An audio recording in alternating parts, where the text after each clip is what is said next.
Many have asked for it, something German that's not potato salad. The Porsche GT4, something you're not likely to find very easily unless you win one or you buy it used.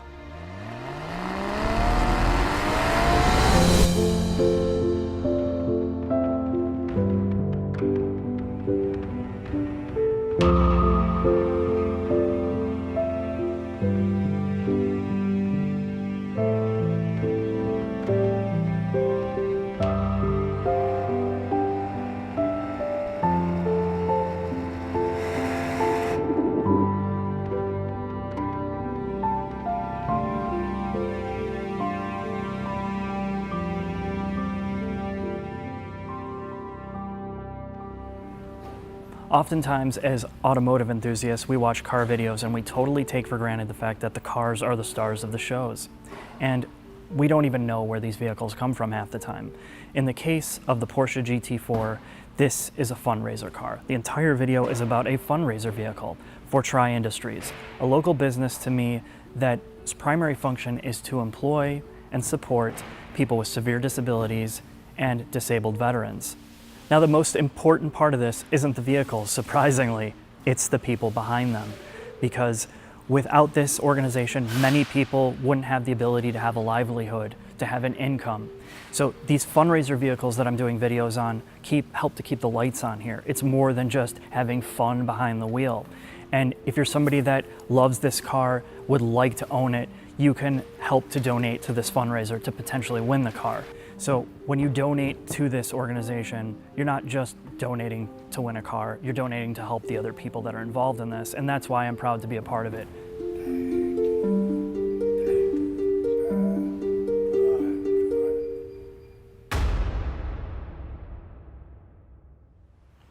Now, if you're not a Porsche fanboy, chances are you probably don't even know what the hell this is. I'm gonna break it down to you in the simplest of ways. There's a 911, which is the rear-engine sports car that Porsche has made their bread and butter off of. It's been around, forever, 300 BC. Recently, they did a Cayman. This is based on the Cayman architecture, and the Cayman is mid-engine, and it's slotted below the 911. It's supposed to be cheaper. Now on to the GT cars. With the 911, you get the GT3 or GT3 RS. With the Cayman, you get the GT4. And all that means is their motorsports department, the team responsible for the race division, tinkers and toys with these cars to give you a more track-prepped car. It's equivalent to what BMW does with their M division, but this is kind of on the next level. Now, before I go any further, I want to clear something up. This is a track-friendly car. You can take it to track days, not worry about cooling, not worry about brake fade, all the things that you typically worry about on a normal street car. But this still is a street car. It's not a race car. It's not designed to compete. It's designed as a street foundation, much like the GT3, much like the Ferrari 458 or 488. And a lot of these supercars, they are not race cars. So just wrap your mind around that for a second, that there are so many compromises here to make it streetable and take it to the track. The GT team had some goals for this car from the regular Cayman. So the GT version gets increased cooling, and you can see that there's an additional cooler in the front. You can tell by this grille work there. The second thing that they did, which was a huge focus, was aerodynamics. They wanted minimal to no lift from front to rear. And what lift is when you start getting at higher speeds, the car wants to lift itself off the ground. The air pushes it up. So they've integrated a front splitter that is extremely low to the ground, and since the suspension is adjustable, you can get it even lower. The lower it is, the more downforce you get. And this is integrated with the rear wing. So if you make adjustments to some of the underspats, you have to adjust the rear wing to keep the balance there. Now, the good thing about the modern GT series cars is they're still naturally aspirated as of today, which means you don't have to deal with as much heat. But this is still a mid-engine car. It's sitting in the back. So you need to be able to get all the fluids cooled, the air cooled. And you can see the two front huge air dams, front, left, and right. And a lot of this cooling runs in the under tray, or near the rocker panel to the back of the motor. On the side of the car, you can clearly see there's intake ducts. One is for your air intake, and the other is for additional cooling. And again, it's something that is extremely focused by Porsche. This is critical if you're going to make a track day car. It's got to stay cool. Oil, coolant, air intake charge, all of that needs to be stable at speed, especially when you're pounding it around all day. When you make it to the pooper, You look at this monster rear wing. It is carbon fiber, and thank God it is painted. I'm so tired of seeing raw carbon fiber everywhere, so this is a nice touch. Now, lifting this up is a manual experience. It's just got 2 dampers to lift it and raise it. There's no electronics, no motors. And then when you look in the back, you're like, how the hell do you get to this engine? And that's a totally different story for a different time. But in the back, you can check your oil. There is an oil tube there that runs into the motor, so you can easily fill it. And there is a surprising amount of cargo area in the back of this that you wouldn't think that there is. I can fit my tripod, I can fit, well, not my whole slider, but I can fit 2 backpacks. It is an extremely usable space. And to top that off, in the front, you also have cargo capacity under the hood, or whatever you want to call it. But I can also fit a backpack in there, and I think you could probably fit a large carry-on bag, which is nice. This still becomes somewhat usable. Now the question is, why do you need all this in a supposed Focus track car? I mean, it's kind of strange to me, but it is what it is. You're going to hear people ramble on, oh, the GT series car. And then you get in here and you're like, this is a track car? Sure doesn't seem like it. And partly is this is fully loaded. So you get the sport touring seats, Alcantara everywhere. It feels more like a luxury car than a sports car, until you notice the fabric grab handles that open the door. You don't have a little handle. You have to pull these straps. There's all these little racy inspired things that Porsche does, like the key on the left-hand side that's tied to their racing heritage, and all the little details that are in here. But for the most part, this is a Spartan basic interior designed for one thing: driving. So Barry called me when I was driving this. He's like, hey, can you pick up my mom? She needs some new e-cigs. And I got her in here, and I was worried because she was, she's overweight, let me just put it that way. But she was very surprised at the adjustability of these seats, the overall comfort, the bolstering. It doesn't totally penalize you if you're a bigger person. I can barely touch the pedals with the seat all the way back, and I think as a 2-seater, you would expect that, but this is not an overly cramped interior space, and it's a huge pro for the GT4. So in that vein, I'm driving along. I get a call on Bluetooth on my cellular. It's Tanisha, my ex. She's looking for her alimony check, and I forgot it's the 1st of the month. So I'm like, hey, baby, just calm down. I'll bring it over. I bring it over. She sees me in this GT4. She's like, I want more money from you, and I want it now. Well, I told her, I'm like, look, this isn't that expensive of a car for a sports car. You're just looking at it, you're seeing the name. This isn't some $300,000 machine. She got in it, and she's like, where is my Pandora? Where are all my apps? Where is my cup holder space that's adjustable 10 different ways? And I said, baby, that's not what the GT4 is about. You have a sport button. You have an exhaust button, damper button, and traction control off. And other than that, it's all mechanical HVAC controls, besides this sorry-ass infotainment screen that looks like it's from 1974. The cup holders are a joke. The storage is pretty bad, but it's exactly what you expect. It's pretty good for a sports car. It's better than what you find in a Miata, let me tell you that, or most convertibles. So they've done a pretty good job at balancing it, but a lot of people are going to look at this and shake their head. One of my favorite things about the Porsche interior, and this is the last bit before we go in the shop, is the instrumentation. They have an analog tachometer, an analog speedometer, and you can see clearly what the hell's going on. And they reserved the right pod for the digital screen, which gives you exactly what you want: oil pressure, oil temperature, and coolant temperature. So you don't have to guess, you don't have to worry about if you're on the track. If you see oil temperatures getting really high, well, you know to back off. If you see oil pressures tanking or getting too high, you know you have a problem. And this is something that is absolutely critical in a sports car that I really appreciate how they integrated it. Now, yes, there's other menus and stuff here, but for the most part, for a driver's car, I love it. Let's talk to Turbowski about the beauty and charm of the GT4.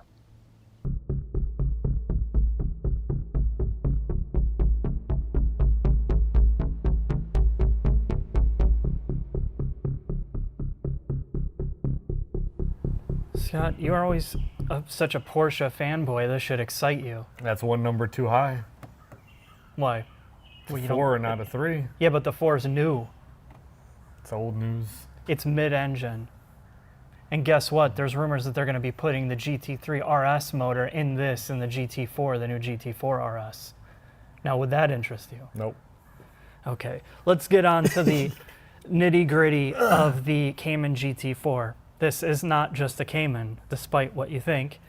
There is a lot of asphalt, a lot of aero panels that truly cover the whole underbelly of the car. Well, because you don't have exhaust and transmission clouding up the whole experience in the front. You have these removable wheel spats that can change air pressure. Now, if you remove these ducts and change them, you have to adjust the rear wing because it throws off the aerodynamic balance. The second thing that you're going to notice up front, Scott, and this may excite you, Doubtful. this is the entire GT3 front suspension. The control arms, the damper assemblies, the forged aluminum knuckles and uprights. Some crazy looking knuckles. Yes, they're extremely crazy, but that is because this is a strut suspension in the front. And I thought this was a performance car. That loses all cred right there, man. Porsche knows how to make front strut suspensions. They've been doing it forever. So the carbon ceramics on here are massive. They're bigger than the GT3 steel brakes. The point is you're not going to have any type of brake issues with this car until you have to replace them. Then you go put it for sale. Yeah, you put it for sale because it's going to be expensive. The lower control arms are split, and you can see that they're split here, Scott. And you know what that allows for? Adjustments. Full alignment capability. Not only are your Bilstein, this is Bilstein dampers, and they are electronic dampers, same off the GT3 again, they are completely adjustable in terms of ride height. So not only can you tailor the ride height, you can tailor the entire alignment of this front end. And that is one of the biggest things about this car that makes it more track-worthy than pretty much a lot of these Nerf sports cars we see. All right, Scott, we're in the back, the business end of the GT4. This is, again, not a GT, or this is not a Cayman rear end. Despite what a lot of people think, they've changed cross members, rigidity. This brace here is all new, and you have a different engine completely. This is the 3.8 liter out of the Carrera S, naturally aspirated, no turbo nonsense, no cooling issues. So this has been an extremely reliable motor for them, and it's one of the benefits of having this motor in this car is you're really not going to have to do much until you have to replace things like an oil air separator and you have to drop the whole engine out. There's a lot of things. That's easy to do on these cars. Oh, yeah? Well, at least on the race car it is. No, it's not that big of a deal. But you still pretty much to do any work in here, you have to drop the engine. Access is extremely limited, as you saw from the exterior shots. The transmission is straight out of the Cayman GTS. It is a 295 ratio, and we have adjustable ARBs, anti-roll bars, 3-position adjustable roll bars on the front and the rear. I didn't even notice that. Yeah, you can do it on the front and the rear. Wow. You have spherical bearings in a lot of the control arms, and you'll notice that on the rear lower control arms, it's spherical. The top hats, where the struts mount to the towers, are spherical bearings. They use spherical bearings wherever possible. Now, while there's a huge benefit to road feel, you have to replace spherical bearings a lot more often if you're driving it hard. They tend to go bad quicker. Probably drive it in the winter. If you drive it in any adverse climate, it'll screw them up too, so it's something to note. You get better road feel, but there is trade-offs for having that level of performance. All the other bushings are all hard rubber, so they've found a blend here, using hard rubber where they need to and spherical where they need to give you the performance. Last thing to note, Scott, is you have more forged aluminum back here, same as the front, the split control arms. You have full alignment capability. I did say that the manual transmission... Is it hot still? Yeah, it's still hot, yeah. The manual transmission is out of the Cayman GTS. However, they did change the clutch assembly, and it has a dual mass flywheel, which, and they had to change it because of the motor and the behavior of the motor and the tuning. The last thing to note, Scott, is you have inverted struts in the back, or inverted dampers, and they are Bilstein units in the back as well. Not the same that's in the GT3, but very similar. They are also height adjustable. They are electronically controlled. And the whole point of using, do you know why they use inverted dampers?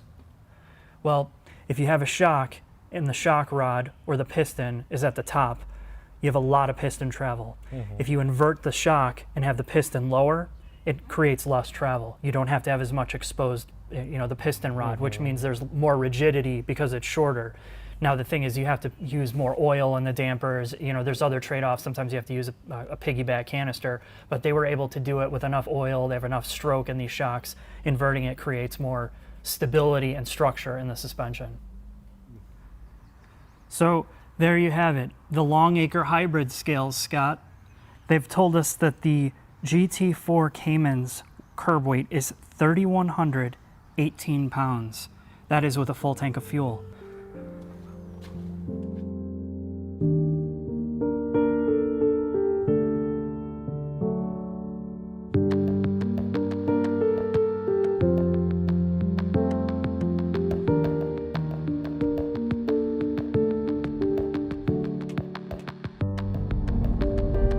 Cruising along on kind of broken pavement, mediocre pavement is a non-issue. And you would think with how much is done to the underneath of the GT4 that this would be an extremely bouncy house type ride. And it's not. When these dampers are in normal mode, it's almost like every other car. Yes, there's a lot of wind and road noise and tire noise, and that's to be expected in a car like this. But it's shocking how well this car is set up just to drive every day. Now I'm going to put the dampers in sport mode and take it through some turns and just kind of walk through some of the performance here.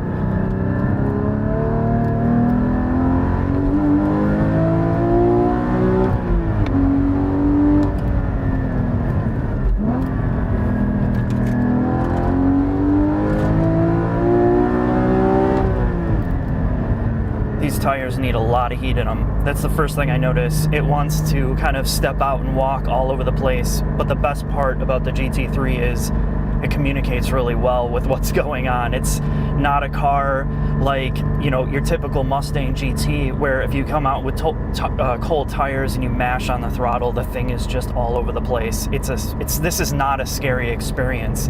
It sounds very kind of race car-ish, but at the end of the day, it's completely controlled.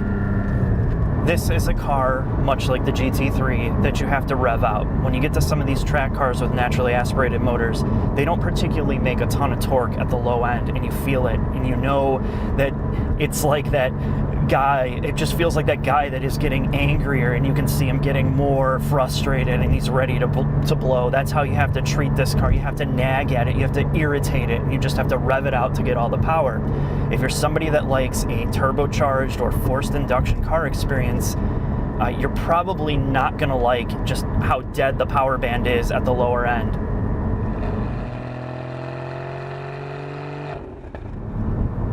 If you're not a formidable manual transmission driver, there is a sport button here. And when you hit the sport button, basically it rev matches and auto blip downshifts for you, so you don't have to learn how to heel the toe. And I'm going to show you an example here with it turned on at how good it really is at doing it. So we're going to get started in first. I'm not even going to have to rev it out that much. So I'm going to go down I'm in second. I'm going to go into third. Now I'm going to go in a second without blipping.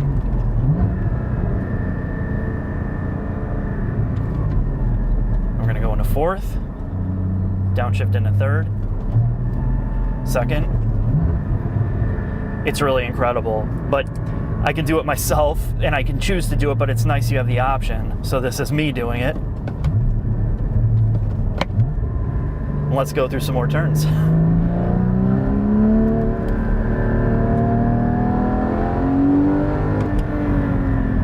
Brakes are just ridiculous. These are track brakes, but with carbon ceramics, you don't have to worry about getting as much heat in them. They just have instant bite. There's a lot of bite. You still have to get heat in them if you're, lapping, but on the street, they're just incredible. Now, sport mode off on the suspension for the rough stuff.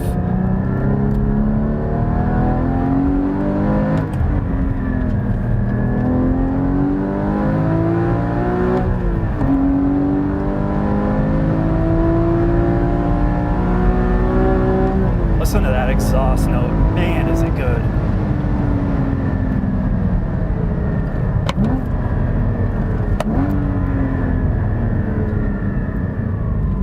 this is, once you drive this thing at a high level, I mean, I'm not even tapping into it, but really on the street, it's something else, and it's another car yet you have to drive at 8, 9, 10 tenths to get the full reward of the experience.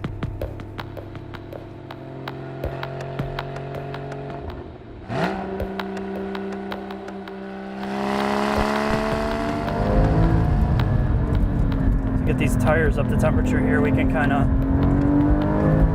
get this thing going.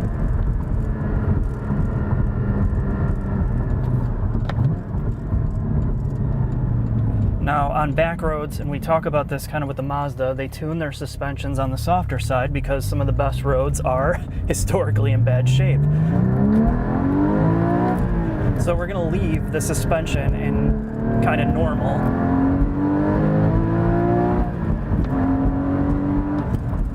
Some heat in these brakes. But this car wants to understeer first, which makes sense. Because it's set up for the street, and you can set it up for the track as well, however you want it, which you would obviously reduce the stiffness of the front anti-roll bar and stiffen the rear to get more oversteer.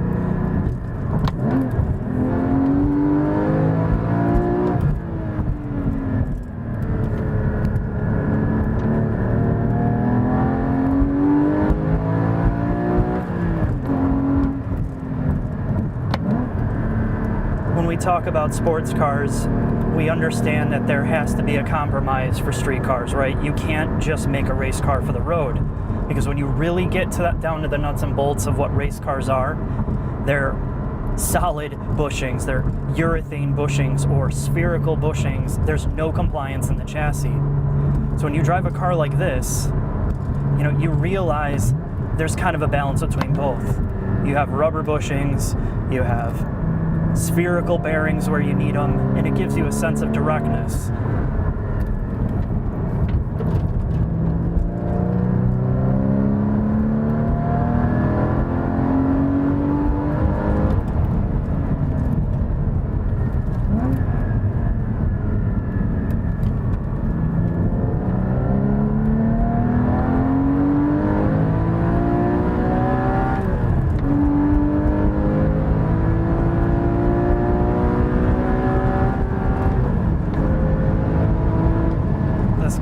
Sounds amazing.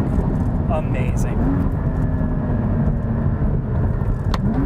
I wish the gears were shorter though on the street, because you just want to downshift and change gears all the time.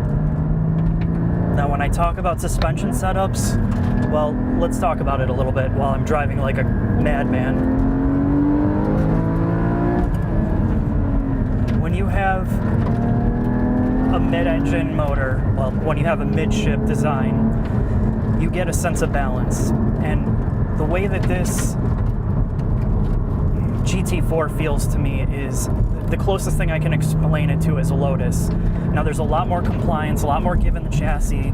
You don't have manual power steering here, but what you get is you feel everything before it happens. There's no second guessing kind of what's happening with the car. It's so easy to stay ahead of it. And then when you're really into it, I mean, you can basically steer this car with a throttle. Now, yes, you're going to have to make steering corrections. It's not like, you know, totally telepathic, but it's pretty damn good. This isn't the best steering I've ever felt. It's not the best manual transmission you'll ever feel, but it combines so many of the good things that you appreciate with a sports car, and having a manual transmission is such a big deal. This is not the fastest car on earth, but because you have a manual transmission, because you have to learn the art of shifting if you choose to do that, it is so rewarding.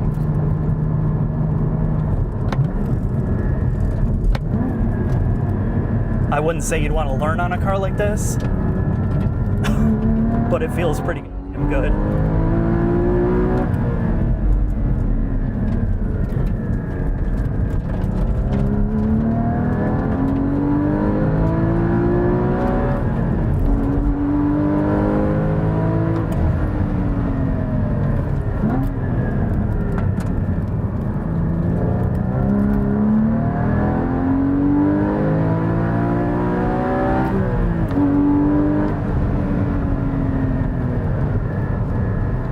So the best way I can describe a car like this is, you know, if you try to run and play around in flip-flops, you have very little lateral grip. You can't change direction quickly. You can't, you know, do whatever you want. You have to slow yourself down or you'll trip and fall. Now, when you put on a pair of running shoes, it gives you the agility. It gives you the ability to change directions, to run as fast as you can. And when you get into the sports car segment, when you have a car that's set up right, between bushings, isolators, suspension, dampers, it gives you that same sense that you're not hampered by 100 pounds of isolation. And so many cars do that now. You have so much rubber, so much compliance to prevent NVH, so you don't feel anything in the steering wheel and the shifter. All of that stuff is designed so you don't feel anything. And when you get the perfect balance, pretty much like Porsche is known for, they know how to make a street car and a track car that gives you the best of both. On roads like this, even though they're not the best shape, you still feel really good road feel without getting beat up. You can drive this car pretty much all day and not feel like you want to get out of it. And that's a really, really hard thing to do in terms of design, engineering, because you can go overboard too. You can make it way too hard, way too uncomfortable for no reason. This is a street car at the end of the day. And it's really, really a great balance between street and track. You know, it bridges that gap between a car like a Lotus, which is way too hardcore for the street, feels great on the track. It's finding that really good balance without giving you just overkill levels of power and all the things that, you know, that you don't need on a street car.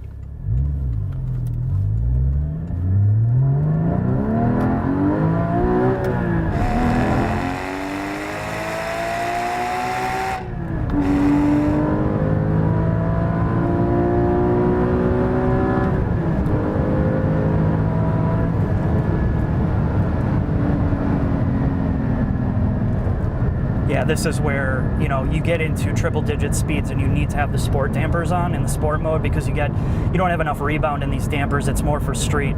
So, you know, if you're planning on driving hardcore, just put sport mode on and deal with the firm suspension.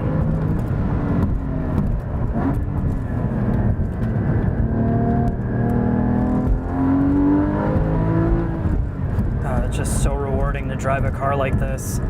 It's so rare that you get in cars like this anymore. I can see why so many people rave about it.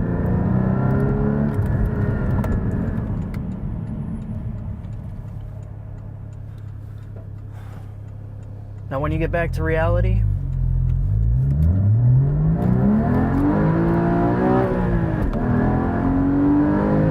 you have to deal with traffic. And that's where a car like this starts to make absolutely no sense. You have all this capability, all this potential, and, you know, you can't do anything with it. You're stuck in traffic. You're blowing through your whole tank of gas to have a lot of fun, and it just makes no sense as a daily driver. You have Alcantara everything, which I'm sweating through my hands because the car is hot. You know, it's going to take more care, more maintenance, more all this stuff to keep this thing going, and that's the trade-off. As much as it is fun to watch and hear and being involved in that experience, you can't get sucked into a car like this unless you're loaded and you have a membership at a track country club where you can exploit this car, because as a daily, as something you're going to drive, it's going to get old and you're going to feel this sense of driving blue balls and anger that you can't get around because you always want to drive it fast. And that's where these types of cars start to lose their charm, I mean, instantaneously.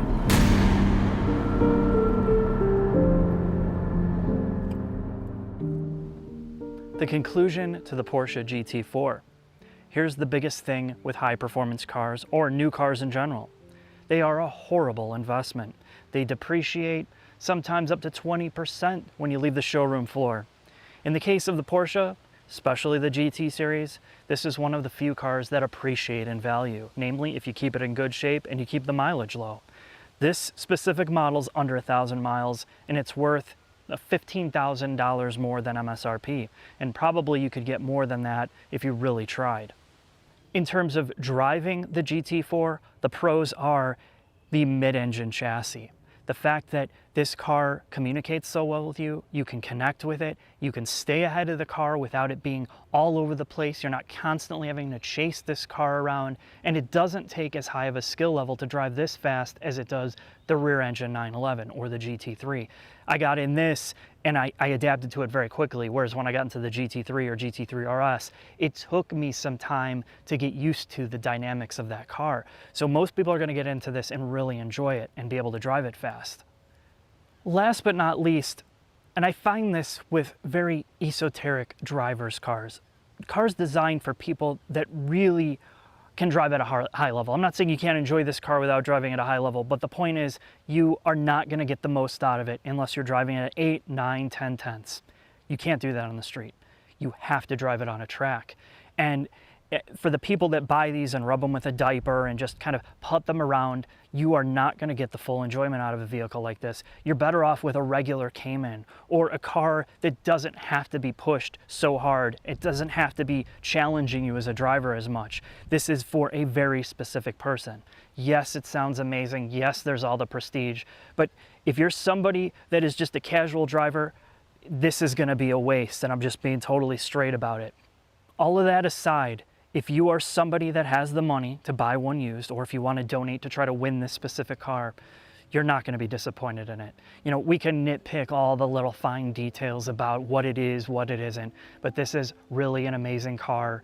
It's kind of a almost back to basics approach with the manual trans. It's more affordable, it's more attainable. It's something to be excited about if you're a car person. And that is why it's definitely one of the more special cars that I've been in recently, and I would definitely love to own this thing.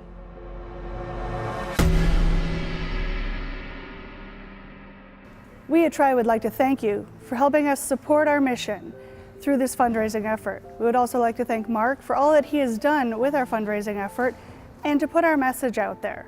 We are here to employ individuals from the local VA and give them the opportunities they may not receive elsewhere. So please, click on the link below, and I hope you are the one to win this awesome car.